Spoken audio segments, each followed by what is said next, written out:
తెలంగాణ ముఖ్యమంత్రి రేవంత్ రెడ్డి అలాగే ఉప ముఖ్యమంత్రి మల్లు భట్టి విక్రమార్క ప్రధానమంత్రి నరేంద్ర మోడీతో భేటీ అయ్యారు. రాష్ట్రానికి సంబంధించిన అభివృద్ధి అంశాలపై చర్చించారు. ఏం మాట్లాడారు అనేది మనతో మాట్లాడేందుకు డిప్యూటీ సీఎం మల్లు భట్టి విక్రమార్క మనతో ఉన్నారు. ఆయన అడుగుదాం.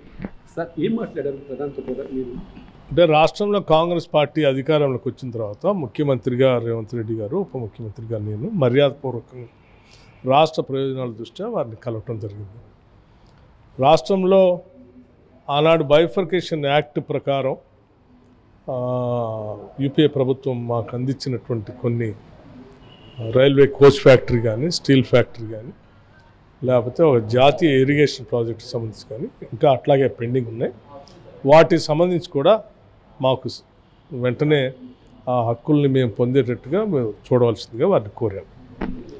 అట్లాగే ఐటీఐఆర్ సంబంధించి, నేషనల్ హైవే అథారిటీకి సంబంధించి కొన్ని మార్పులు చేర్పులు కొత్తవి, అట్లాగే గ్రాంట్స్ సంబంధించి కొంత ఆర్థిక పరిస్థితి కూడా ఇబ్బందికరంగా ఉంది కాబట్టి గ్రాంట్స్ సంబంధించి కేంద్ర ప్రభుత్వం నుంచి రావాల్సిన నిధులను కూడా వెంటనే రిలీజ్ చేయమని వాళ్ళు అడిగారు. ప్రధాని నుంచి ఎలాంటి స్పందన వచ్చింది? వారు కూడా ఒక కేంద్ర ప్రభుత్వం నుంచి రాష్ట్ర ప్రభుత్వానికి ఫెడరల్ స్ఫూర్తితో ఏ రకంగా రావాలో ఆ రకంగా తప్పనిసరిగా ఈ కేంద్ర ప్రభుత్వం నుంచి రాష్ట్రానికి సహకారం ఉంటుందని చెప్పారు. రాష్ట్రంలో ఆర్థిక పరిస్థితిపై రాష్ట్ర ఆర్థిక పరిస్థితిపై కూలంకషంగా వారికి వివరించాం. మేము శాసనసభలో ప్రవేశపెట్టినటువంటి వైట్ పేపర్ గురించి కూడా వారికి వివరించాం.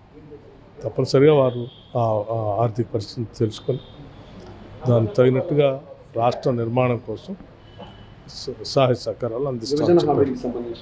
వాటిని కూడా వారు సానుకూలంగా పరిశీలన చేసి స్పందిస్తాము, తప్పనిసరిగా పరిశీలిస్తామని చెప్పారు. ఇక ఇది పరిస్థితి. రాష్ట్రానికి సంబంధించిన అంశాలపైనే ప్రధానంగా చర్చించడం జరిగింది. ముఖ్యంగా అభివృద్ధి అంశాలకు సంబంధించి ఈ భట్టి విక్రమార్క ప్రధానితో చర్చించారు. అలాగే సీఎం కూడా చర్చించారు. ఇక్కడ ఎలాంటి రాజకీయపరమైన అంశాలు కూడా చర్చకు రాలేదని చెప్పేసి కూడా భట్టి విక్రమార్క చెప్తున్నారు. కేవలం అభివృద్ధి అంశాలపై మాత్రమే చర్చించడం జరిగిందని చెప్తున్నారు. కెమెరామెన్ నవీన్తో రామకృష్ణ, RTV, న్యూఢిల్లీ. మరిన్ని వీడియోస్ కోసం ఛానల్ ని సబ్స్క్రైబ్ చేయండి. లేటెస్ట్ అప్డేట్స్ కోసం వాట్సాప్ ఛానల్ ని ఫాలో చేయండి. అండ్ లింక్ డిస్క్రిప్షన్ లో ఉంది.